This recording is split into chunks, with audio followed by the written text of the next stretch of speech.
The important thing to remember is that we're in Ukraine, okay? It's a war zone. Things are difficult. Even before the war, the situation with dogs was difficult, and now it's, extremely urgent.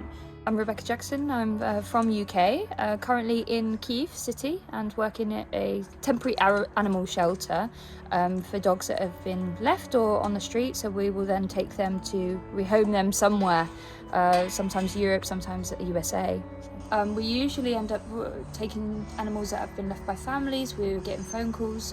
Mandy, who's manager in the USA, sort of coordinates what goes on here.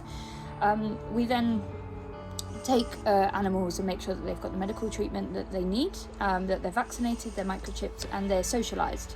So here we have space for 20 dogs, and we make sure that we get to know them really well. They can run around the house, and we get to build a sort of profile of them. That helps us later know what type of family would suit them.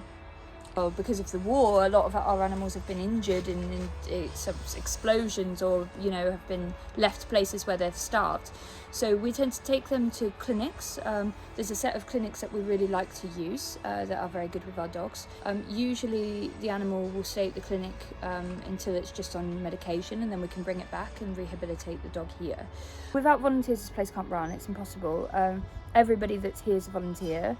Reality of it is that everything costs. And in order to, sort of make this place run with the amount of dogs that we need volunteers to come and help out.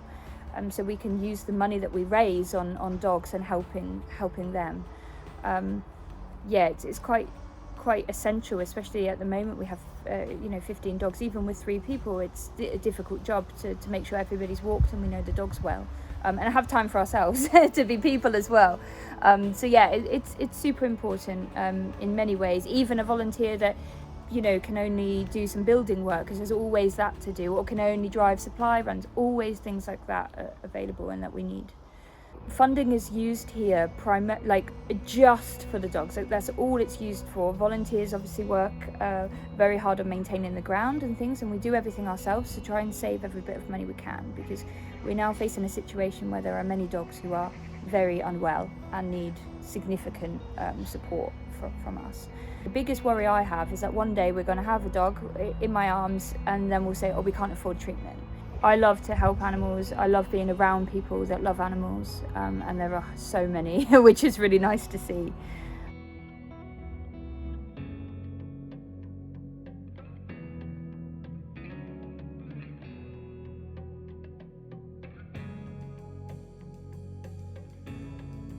What I'd say to you is, if you're looking to volunteer, this is a place that you can absolutely make a difference, no question. We need people that are available and ready to pick up and say, let's go to the clinic, let's go, let's help this animal out.